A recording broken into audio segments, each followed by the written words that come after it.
একটি মেয়েকে পটাবার জন্য আমি বিতর্ক করেছিলাম। কিন্তু আজকে তোমরা এসছো, কেউ প্রধানমন্ত্রী হবা, কেউ হিলারি হবা। কি ভয়ঙ্কর মিথ্যা কথা! কারণ আমি একটি মেয়েকে শুধু পটাতে চেয়েছিলাম, কি দিয়ে? বিতর্ক দিয়ে। সে আমাকে পাত্তা দেয় না, সে আমার দিকে তাকায় না। আমি তখন অষ্টম শ্রেণীতে পড়ি, শুধু তার দিকে একবার তাকাবো, কি সেই কৌশল, কিন্তু সে তাকায় না। পরে ভাবলাম বিতর্ককে আশ্রয় করি, সেখানে যদি দাঁড়ায় তাহলে মেয়েটি মনে হয় আমার দিকে তাকিয়েই থাকবে। এই আশায় আমি বিতর্ক করেছিলাম।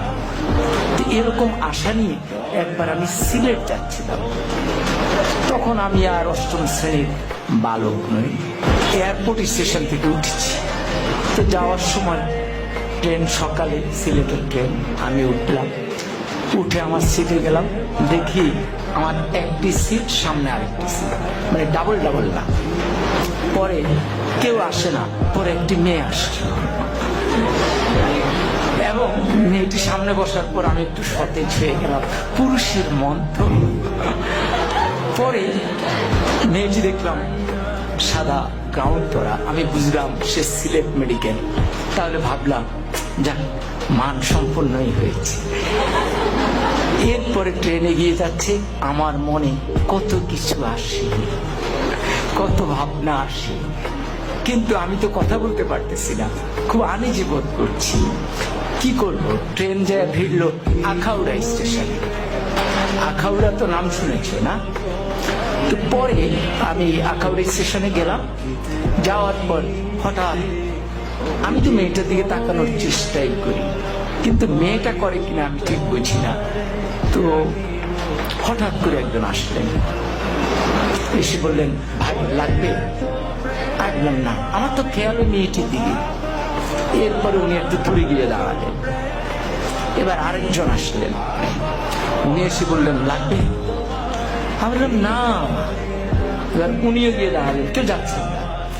তৃতীয় একজন একটু মোটা, সে আরেকটু ধমকের সুরে, লাগবে? আমি বললাম না। এরপরে চতুর্থ জন আসলেন, উনি এসে বললেন, ভাই লাগবে তো? আমি বললাম না না। এখন এই যতবার লাগবে বলে মেয়েটি ততবার পলকে পলকে আমার দিকে তাকায়। এখন আমি ঠিক বুঝতেছি না কি লাগবে, কি বলে। পরে আমি একটু উত্তেজিত হয়ে চারজনকে ডাকলাম, কি সমস্যা, কি লাগবে? আপনার চারজনই আমাকে ঘিরে দাঁড়িয়েছেন আমার জানালার সামনে। তখন বললো, বলবো তো বললেন।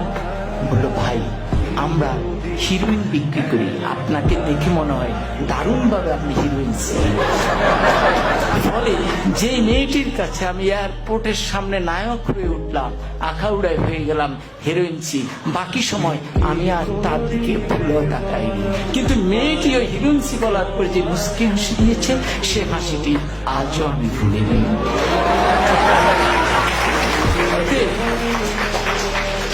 অতএব বিতর্ক ঠিক এই জায়গায় ওই সূক্ষ্ম হাসিটি সুন্দরভাবে মনে রাখবার জন্য আজকে আমরা তোমাদেরকে ডেকেছি। জোর করে মেয়েটিকে উঠিয়ে নেওয়ার জন্য নয়, তার ওই সুন্দর হাসি নিয়ে আমি আমার জীবন পার করে দিচ্ছি। বিতর্ক আমাকে এই জায়গায় শিক্ষাটা দিয়েছে।